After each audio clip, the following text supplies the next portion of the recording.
And there we have it. With that, I have heponwana here in the studio. Heponwana, this is the man with the greatest beard ever. Would you like to introduce yourself? Hey, I'm heponwana.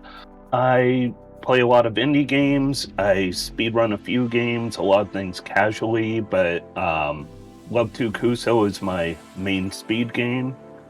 Pretty much, I just like to have a nice, chill, relaxed atmosphere whenever I'm streaming or running.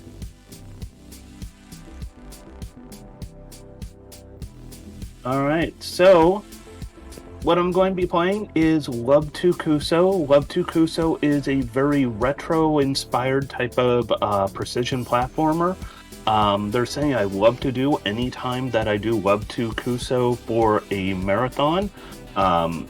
This game, it pretty much has very simple controls. You're this little guy that you see on this main menu.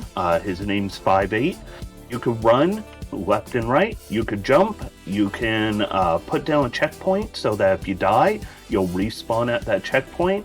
And then meanwhile, if you you could use a button to do a sacrifice, put yourself back at the checkpoint. But pretty much it's going to keep track as I play, not just how much time has passed, but also it's going to keep track of how many times I jump, how many times I die, and how many times I put down a checkpoint. For marathon runs, I love to donate for every jump, checkpoint, and death. I love doing 5 cents per. However, I always invite people to join along if they have the means and are comfortable with it. 1 cent per jump, checkpoint, and death comes out to a pretty low amount. It's about $10, maybe a hair over. If anyone wants to join me on this donation drive of jumps, deaths, and checkpoints, I always encourage it as long as it's within your abilities. But this game, it's great music. It's a really cool precision platformer. And I am about ready to go. So if we are good with me starting. As far as I know, we can start whenever you want. Would you like me to count you down? If you want, I could do a countdown. I'll just do 3, 2, 1, and then go. So 3, 2, 1, go. And so in this game, it's very simple graphics. Like I said, it's very retro inspired. It's type of thing you might have seen like on a Commodore 64 or early DOS PC. But in this game, you could see that's a death. Pretty much there are 3 colors for every stage. Every stage has black and white. Black is background or the void, nothing going on with the black color. White is things that interact or do things. They could be bounce platforms, they could be spikes like we see here that kill us. They could be all sorts of great things or horrible things, depending on how you see them. There's a collectible there. So why this is called 100% is there are throughout 41 stages, a total of 30 of those collectibles. Some very easy to get, like that one I grabbed. Some very well hidden. The first 16 stages of this are from the original game Love 1. That's why it's called LOVE+Kuso, is we have all the stages from Love 1, and then 25 stages from Kuso, Kuso being the sequel game. And in the Love stages, you're going to find a total of 10 collectibles. In the Kuso stages, you're going to find a total of 20 collectibles. One thing I forgot to mention is there's a third color. Every stage has its own unique color. You'll also notice every stage has its own unique background song. There are a total of 41 tracks on this game, and they are amazing. The soundtrack is really good to just kind of chill, get you in a good mellow mood. So as you can see, the cake is not a lie. I collected the secret at the cake. Like I said, some secrets are very obvious. Some are pretty well hidden. Some of them later on are going to be far more hidden. The Kuso stages really love to keep things, away from your visibility. You'll also find some different inspirations in this game from old retro games, like disappearing, reappearing blocks are straight out of Mega Man. I believe Fred Wood, the designer of this game, has been on record saying he took inspiration from Mega Man for those blocks. Sometimes taking a death is a little bit quicker. You'll notice my checkpoint, I just had it die. That's that weird little blink sound. If you put a checkpoint where you would not be able to survive indefinitely, your checkpoint will die, like that. Since these platforms disappear and reappear, your checkpoint is not going to survive there. So coming up, you'll notice that this game does not have RNG, or at least hopefully you're noticing there is no RNG. Everything is very cycle based, and that makes a very great speedrun game. This here is called a YOLO jump. Jumping over those saw blades is about a 3-frame trick. Really tight. This game, if you are interested in it, is available on Steam and on Switch. It has a small but very good speedrun community to it, with the collecting of stats. Oh boy, I fell way off cycle on this one. I will recover. This stage, normally you don't die. This is one of those stages that's great for just getting into your head if you are speedrunning, because it's so cycle-based, so easy, so rhythm-based that it is so easy to just double guess and pretty much second think anything. This here is the greatest bane of any speedrunner. This is the auto-scroll level. There is one auto-scroll level, and yeah. Sadly, we're stuck for a minute, so if there are any donations, Firebird Lover, go ahead. Your timing couldn't be more perfect. We have 2 donations. One from the last runner, Janice Zeal, says, "Have to get a donation into such a great cause, especially as a trans individual myself. Weekend has been great so far and will continue to excel. Donation of $20 is going to Deltarune. Have to have more of an amazing marathon." And we also got an $80 donation from Kelchin Ferret. It says, "I know we're past the 69.69 and 420, but 8420 still counts, I think." Yes, I think it counts, and trust me, Sonic Mega would be very proud of you for going with the memes. That's all we have for donations, but I have a question for you, if you don't mind. Yeah, go ahead. So this is the kind of game, and I assume you have 2 different answers here, so I'm going to ask 2 different questions. What is your favorite level, and what level has the most satisfying movement for you? Ooh, good questions. I actually think in terms of favorite levels, it might be this one. This level has a really cool, the aesthetic feels like you are in a beast, you're in a monster, and something about that just really got to my imagination. This level also is from the original Love, and is the level that kind of got me hooked on the game. If not for this stage, probably would have been a little more forgettable for me. As for the most satisfying movement, that will come later on. There are 2 things later on that are in the Kuso stages that I'll actually point them out when we get to them. There is some really cool satisfying movements coming up. This stage also has one that I kind of really like, if I could pull off right here, of you just run. Going through that chaos there is really, it feels good.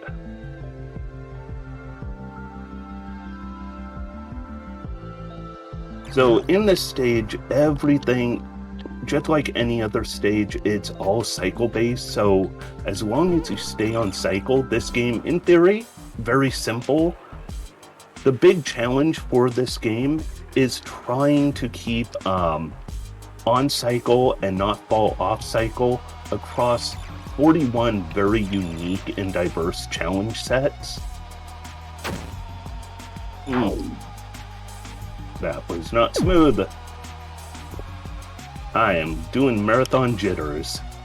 Probably doesn't help that it is early in the morning for me and I have not had nearly enough caffeine.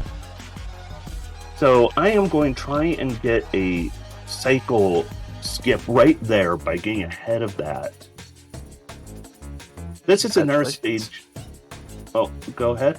Say congratulations. Oh, thank you. This is another stage that's another favorite of mine, not for the stage itself, but I love the look of it.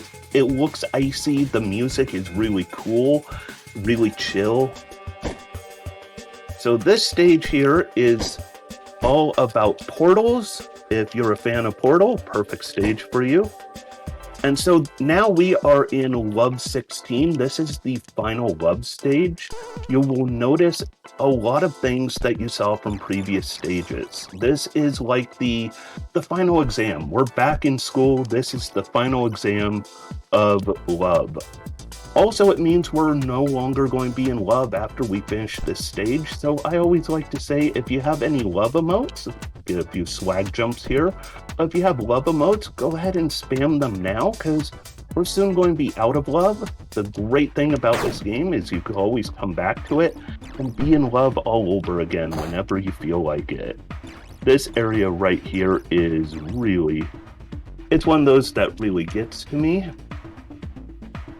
But we are almost done with the love set. We should have at this point 10 collectibles, final portal, and now we are in the Kuso set. There are 25 Kuso stages. We are just a hair under halfway through. Great thing about Kuso is we are now going to have some furry friends. We are going to see a cat coming up guarding some of the collectibles. Fred Wood put a homage to his cat Charlie. And we will see the first instance of Charlie right up here.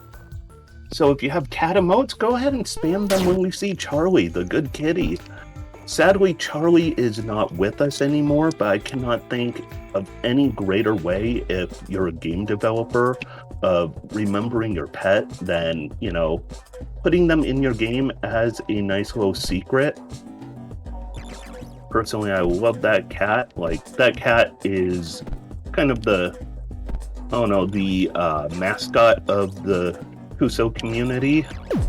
Chat was way ahead of you. As soon as you mentioned that this was a furry area of the game, they already started filling the chat box with furry emotes. Perfect. So here we're going to start seeing the hardest and most confusing of hidden collectibles. If you think like that cake earlier was well hidden, you have not seen anything until you see this stage, where we are going to, it's going to look like I am going to try to undo a whole bunch of my progress. Right here, let's fall to our death. And there's Charlie hidden away again. This is one of those games where if you play casually, getting 100%, if you do it without looking anything up, it is super satisfying. Because it requires a lot of thought, a lot of unique way of interpreting a game. And then what's great is, that wasn't great. What's great is coming up in a month, Love 3 comes out, which Fred Wood is saying is going to be the final game in the Love franchise. But Love 3 is coming up, and it is going to have, I believe, all the stages from Love 2 and Love 1. So you'll have all of these stages to play with. It's going to be, for speedrunners, it's going to be just paradise. So many different categories are going to be available.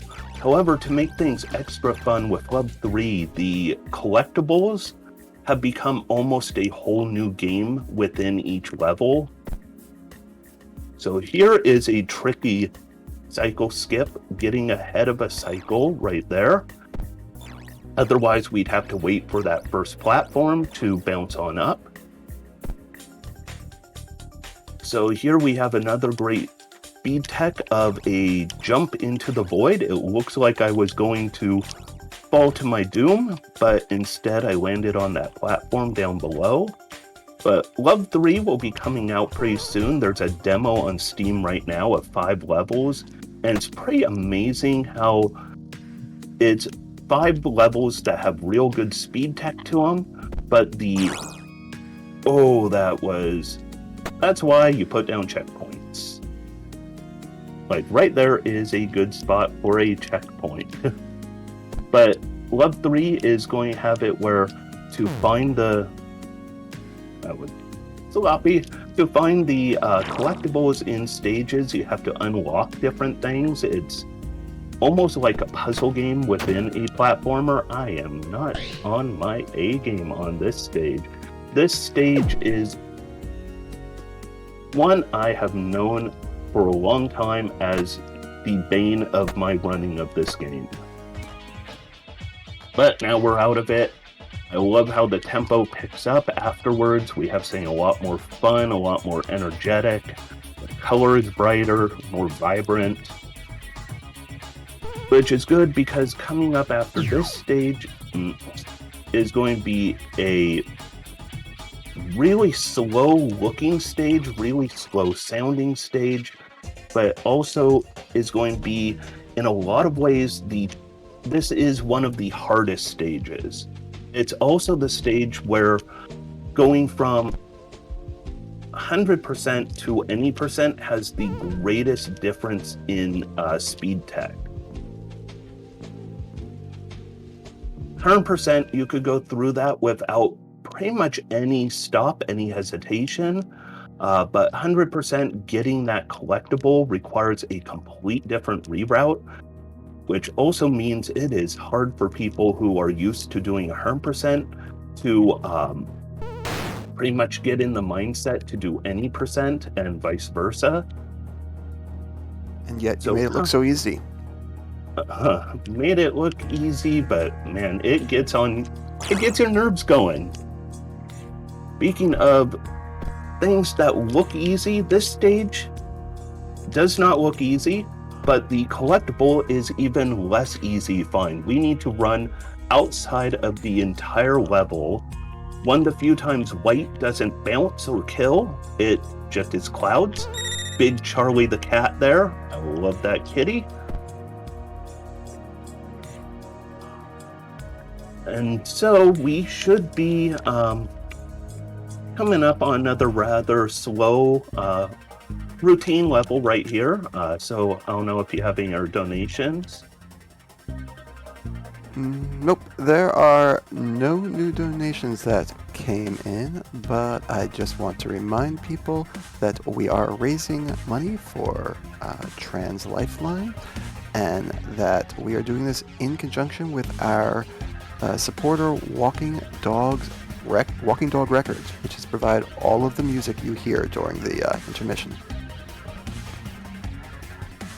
All right, and so this is going to be one of my favorite techniques here. This has a great, satisfying thing. You press right from the start until here, falls straight down, and you will hit that sort of cycle skip and make a rather long level into a super short one. That is one of my 2 most satisfying speed tech stages. From a viewer's standpoint, every time I've seen you do it, it looks so satisfying. Yeah, it feels good because it's one of those techniques that it's relatively easy. Speaking of not easy, 2 collectibles on this stage. Charlie tricks you. He hides one. But it is so easy, and it's one of those things that's actually really easy to pick up because you just hold right as soon as that stage begins. I cut ahead of him. I'd let him go ahead. This is another interesting stage where there is a high road and a low road. The high road is ideal for both speedrunning and for not... I could feel the controller getting away from me on that. So this stage... Oh, go ahead. Sorry, I was going to say, this is something I've learned from watching you. The very interesting thing on this stage is you jumping through those drills. Yeah, so fun fact, those drills, they're white, they're spiky looking, they should kill you. They don't, and it's all because Fred Wood made a small typo while programming the hitboxes on that level. And so what works out great is they don't kill you. Fred Wood discovered that problem, did not initiate the hitboxes because Fred Wood loves the speedrun community. In fact, Fred Wood picked up speedrunning Super Mario 64 on other consoles during the pandemic. That was an attempt to skip. If you fail that skip, it's okay. You don't lose anything. It's a single cycle skip. But Fred Wood, wow, I got sloppy there. On the other hand, he discovered no hitboxes and he put in a 2-player race mode, a head-to-head race, and he instituted the hitboxes there because the race mode is not meant to be a speedrun mode. So this is the most satisfying thing. So right here, you'll notice safety platforms on the side. I'm going to see if I could do that again.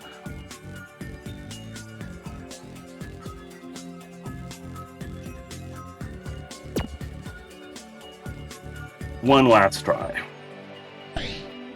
All right, I'm going to take the marathon safe route because that was a little tricky, a little too hard when you don't have enough caffeine in you. And then after that challenge, Super Hidden Charlie and Collectible. Sadly, beautiful to watch. Sadly, that is the last we see of Charlie in this run. So if you have any cat emotes, now is a fantastic time as a farewell to Charlie. Just so you know, a previous runner of our marathon, Rudolph Fahrenheit, also says that was really impressive to watch you do those back and forth jumps. Yeah, normally I like to get those, but on a marathon especially, that is type of trick that it feels great when you get it, but also it feels horrible because your fingers are on fire. So here we have a death abuse.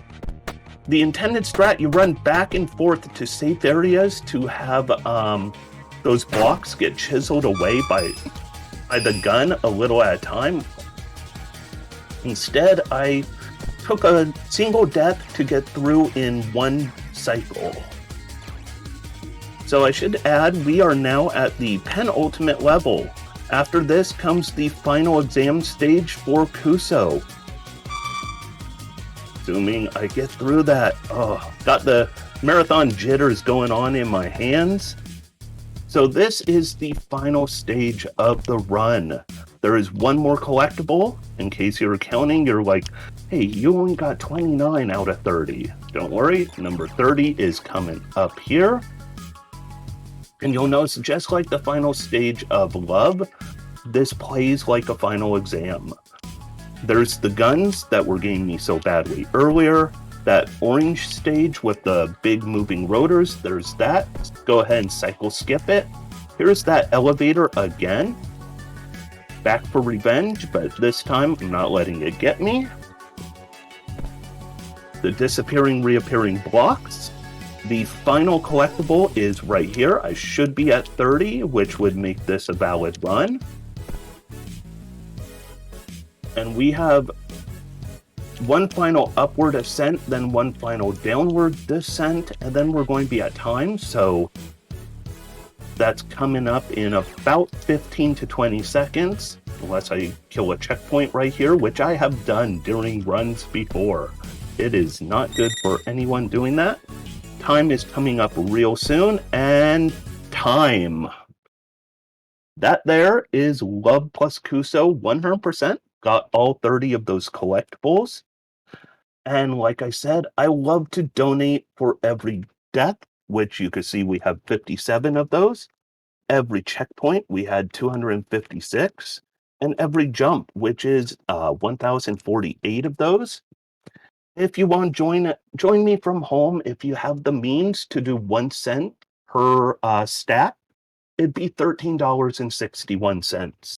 However, on the other hand, I said I want to pay a nickel per each one. So that would be $68.05 from me, which is a great amount of money to bring in for a great cause. I'm really happy to be able to support Trans Lifeline and to join everyone for Fantastic Furs or for Fastest Furs. Sorry, my brain is moving quicker Fantastic than my Furs? mouth. No, that's a great name. We'll take Fantastic Furs. But thank you all for having me. Firebird Lover, thank you for hosting me. Thank you, and congratulations on your run. Just so you know, I do intend to donate for your total at the 1 cent rate. And do you have anything else left to say?